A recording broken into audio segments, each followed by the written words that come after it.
Bismillahirrahmanirrahim. Assalamualaikum warahmatullahi wabarakatuh. Perkenalkan, nama saya Yudhoyono Hasan Arisi.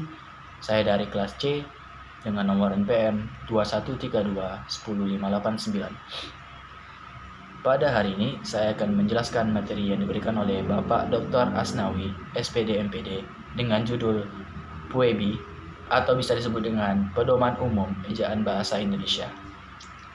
Dulu ada yang disebut dengan ejaan yang disempurnakan atau EYD sejak tahun 1972.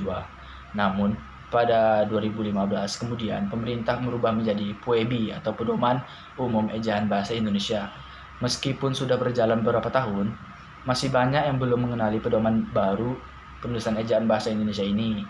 Tujuan atau alasan berubahnya pedoman EYD menjadi PUEBI adalah pertama, karena adanya kemajuan teknologi yang sering kemajuan zaman, dan kedua untuk menetapkan fungsi dari bahasa Indonesia itu. Terus atas dasar alasan itu, PUEBI pun hadir sebagai jawaban atas kemajuan bahasa Indonesia di negeri ini. Beberapa hal yang menjadi isi dalam PUEBI meliputi penggunaan huruf, penggunaan kata, penggunaan tanda baca, dan serta penggunaan kata serapan. Nah, kita masuk dalam isi-isi PUEBI. Isi-isi PUEBI itu terdapat ada beberapa, seperti pemakaian huruf, terus penulisan kata, terus ada pemakaian tanda baca, dan yang terakhir ada penulisan unsur serapan.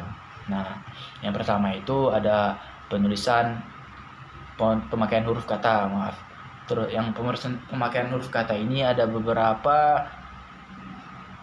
poin. Yang pertama itu huruf abjad. Nah, huruf abjad itu biasa dipakai dalam ejaan bahasa Indonesia, terdiri dari 26 huruf. Nah, kalau yang huruf vokal ini melambangkan vokal bahasa Indonesia yang terdiri dari huruf yaitu A, I, U, E, O. Nah, kalau yang huruf konsonan ini selain dari huruf vokal seperti B, C, D, E, F, G, H, J, K, L, M, N, P, Q, R, S, T, V, W, X, Y, Z. Nah, terus ada huruf diftong. Huruf diftong ini di dalam bahasa Indonesia terdapat 4 diftong yang dilambangkan dengan gabungan huruf. Nah, gabungan huruf itu seperti AI, AU, EI, dan OI. Nah, terus ada gabungan huruf konsonan. Gabungan huruf konsonan itu seperti KH, NG, NY, dan SY. Masing-masing melambangkan satu bunyi konsonan, seperti KAH, N. Terus ada huruf kapital. Huruf kapital itu huruf pertama pada awal kalimat.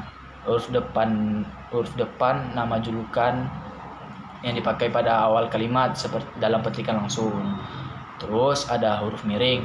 Huruf miring ini dipakai dalam tulisan, termasuk dalam pustaka, dipakai untuk menegaskan atau mengkhususkan huruf bagian-bagian kata-kata atau kelompok kata dalam kalimat. Nah, terus dipakai untuk menuliskan kata atau ungkapan dalam bahasa daerah atau bahasa asing. Terus ada huruf tebal. Huruf tebal itu dipakai untuk menegaskan bagian tulisan atau yang sudah ditulis miring, dipakai untuk menegaskan bagian-bagian karangan seperti judul buku, bab, atau subbab. Nah, terus ada penulisan kata. Penulisan kata itu ada beberapa poin, seperti kata dasar. Kata dasar itu ditulis sebagai satu kesatuan. Terus ada kata berhimpun atau imbuhan, atau yang bisa disebut dengan awalan, sisipan, akhiran, serta gabungan awalan dan akhiran. Terus ada bentuk ulang. Bentuk ulang itu ditulis dengan menggunakan tanda hubung. Tanda hubung itu seperti kayak strip gitu di antara unsur-unsurnya. Terus ada kata gabung atau gabungan kata. Nah, gabungan kata itu yang dapat menimbulkan salah satu pengertian ditulis dengan membubuh tanda hubung atau di antara unsur-unsurnya. Terus ada pemenggalan kata. Jika di tengah terdapat huruf vokal yang berurutan, pemenggalan kata dilakukan di antara kedua huruf vokal itu, seperti huruf diftong AI, AU, EI, dan OI tidak tunggal.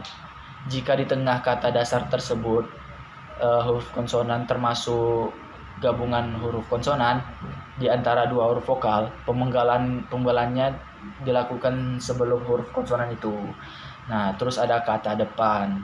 Kata depan itu seperti di, ke, dan dari, ditulis terpisah dari kata yang mengikutinya. Terus ada partikel, ada singkatan akronim, ada angka dan bilangan. Terus ada kata ganti ku, kau, ku, mu, dan nya. Kata ganti ku dan kau ditulis serangkai dengan kata yang mengikutinya. Sedangkan ku, mu, dan nya ditulis serangkai dengan kata yang mendahulinya. Terus ada kata sandang, si, dan sang. Kata sandang dan si dan sang itu ditulis terpisah dari kata mengikutinya. Terus ada selanjutnya pemakaian tanda baca. Pemakaian tanda baca ini ada beberapa poin juga. Yang pertama itu tanda titik. Nah, tanda titik ini dipakai pada akhir kalimat pernyataan.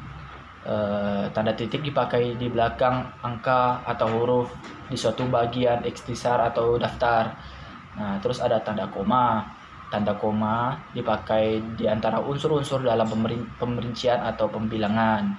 Nah, terus ada tanda titik koma. Tanda titik koma itu dipakai sebagai pengganti kata penghubung untuk memisahkan kalimat serta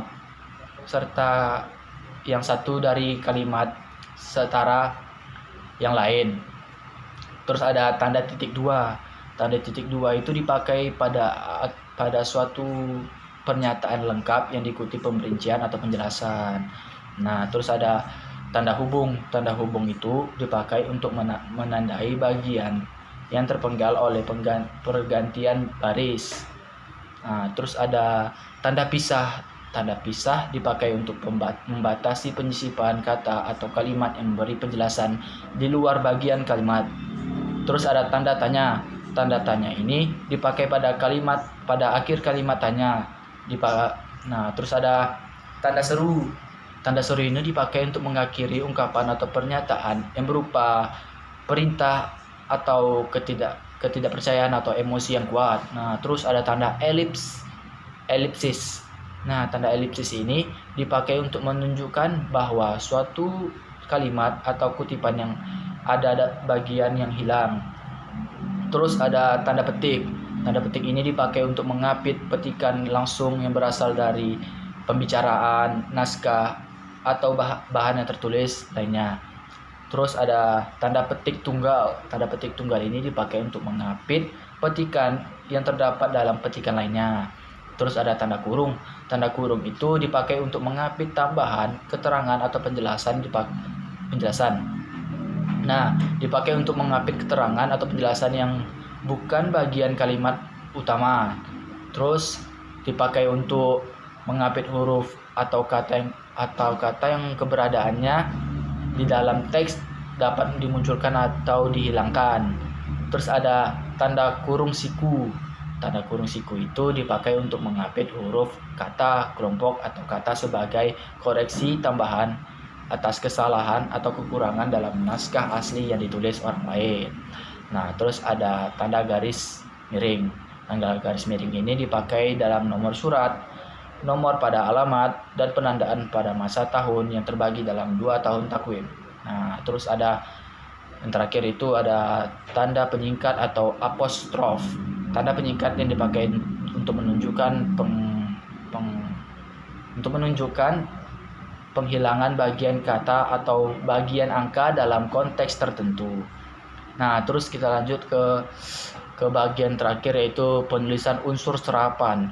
Nah, dalam perkembangannya bahasa Indonesia menyerap unsur dari berbagai bahasa, baik dari bahasa daerah seperti bahasa Jawa, bahasa Sunda, bahasa Bali maupun bahasa asing seperti bahasa Sanskerta, Arab, Portugis, Belanda, Cina maupun Inggris. Berdasarkan taraf integrasinya, Unsur serapan dalam bahasa Indonesia dapat dibagi menjadi dua kelompok besar. Pertama, unsur asing yang belum sepenuhnya terserap dalam bahasa Indonesia seperti force major, de facto, dan de jure. Nah, unsur-unsur itu dipakai dalam konteks bahasa Indonesia, tetapi cara pengucapan dan penulisannya masih mengikuti cara asing. Nah, yang kedua, unsur asing yang penulisannya dan pengucapannya disesuaikan dengan kaidah bahasa Indonesia. Dalam hal ini, penyerapan diusahakan agar ejaannya diubah seperlunya, sehingga bentuk Indonesianya masih dapat dibandingkan dengan bentuk asalnya.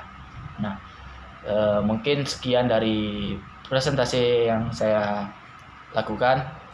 Apabila ada kesalahan, mohon dimaafkan. Wabillahi taufiq wal hidayah. Assalamualaikum warahmatullahi wabarakatuh. Waalaikumsalam.